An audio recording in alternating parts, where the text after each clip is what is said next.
He's Jim Boeheim, head coach, Syracuse basketball team. Next up, they play Wisconsin. He joins us now. Hi, Coach. How are you? Mr. Patrick, nice to talk to you again. Are you in the car? I'm near the car. We're going to practice. We got practice. What kind of car do you ride around in? I have a mini Denali. It's like a van. My daughter says it's a girl's car, but I like it. I like it. She's only 12. What does she know? Yeah, you don't. Once you get to that point where you have the minivan, it sort of emasculates you, though, Coach. Well, I don't know. I'm 67. I can't be that. That doesn't matter anymore.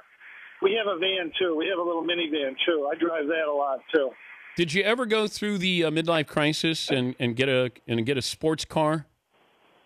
Well, yeah, actually I did. I got a little Jaguar convertible a few years ago. It was a charity auction thing. And you wouldn't know about that because you never come to ours, even though you've been invited numerous occasions. Wow. You've just gotten a little too big, and then with all your knee injuries, how did you hurt your knee anyway? Was that falling off the couch or just getting up off the couch? I tripped over your ego and busted up my knee. So, well, that's only about an inch high. You must really. How long has this season felt for you?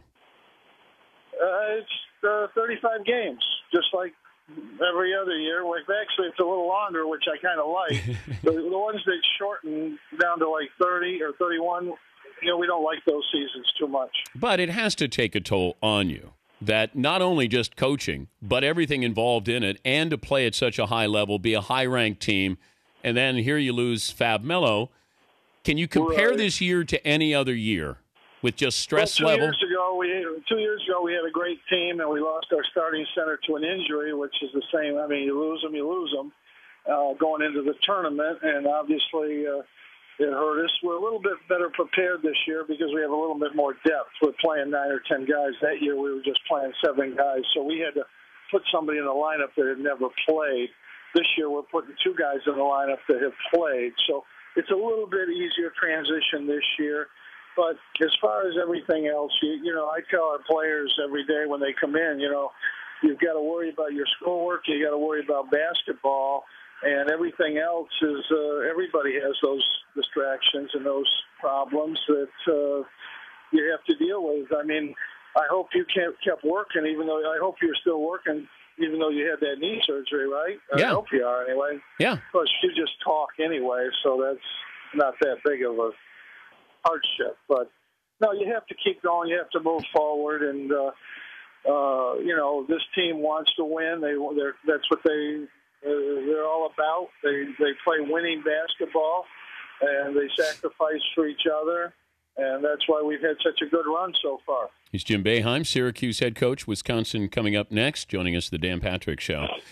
There's almost an underdog feel to your team, and I don't know, as a coach, have you ever played that up? No, I never. I haven't ever. I don't even talk about it. I think the players listen to different things or see things, but I think I always have thought that's all overrated. When the game starts, I think the team that plays the best wins. I don't think the team that wants to win or that's mad or that has a chip on its shoulder, I don't think that matters once the game starts. I think the team that plays the best wins, period.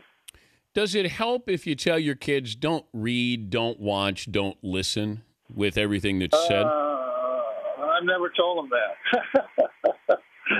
I've never mentioned that to our players. They're in college. They've got to be able to read things, listen to things, and learn how to handle them. It's part of the process of growing up. Going to college, you have to be able to do those things. We try to tell them to be positive and to think positively, but other than that, I've never really talked about that stuff. I'm not a kind of talk guy. We just try to get ourselves ready and execute and make game decisions about basketball and hopefully they turn out all right. Maybe you can help me with this because you know Bob Knight. He won't say Kentucky or Indiana. He doesn't want to talk about Kentucky, and he doesn't want to talk about Indiana. Is it funny, or I mean, why wouldn't he do that? I just think that's just his way. He makes certain decisions, and we or you or I might not do the same thing, but he's Bob Knight. He can do what he feels he wants to do. I think he's earned that, and I have tremendous respect for him. He's one of the greatest coaches we've ever had, and he's a great analyst. I think I enjoy watching him and listening to him. I think he comes up with some really smart things, and but that's the way he is. He's always gone his own way, and I think that's why he's Bob Knight. Did he ever yell at you? No, he never has. We've been friends for a long time, and I have unbelievable, total respect for him, what he's done for the game of basketball, and he's helped a lot of people along the way, a lot of coaches. Has he made mistakes? Yeah, we all have. We've all done things that we wish we didn't do and later regret. But I think he's a straightforward, honest guy. He believes, what he believes, and I admire that. I respect that. I don't think we have enough of that today in the world. I miss Coach Knight, Coach Carnesecca, Coach Thompson, a lot of those old-style coaches that, I guess I like them because they're kind of like me. I'm old. Has this been a successful season? It's probably one of the best regular seasons we've ever had, and now now you're in your second season, and for fans, this is what counts, the postseason.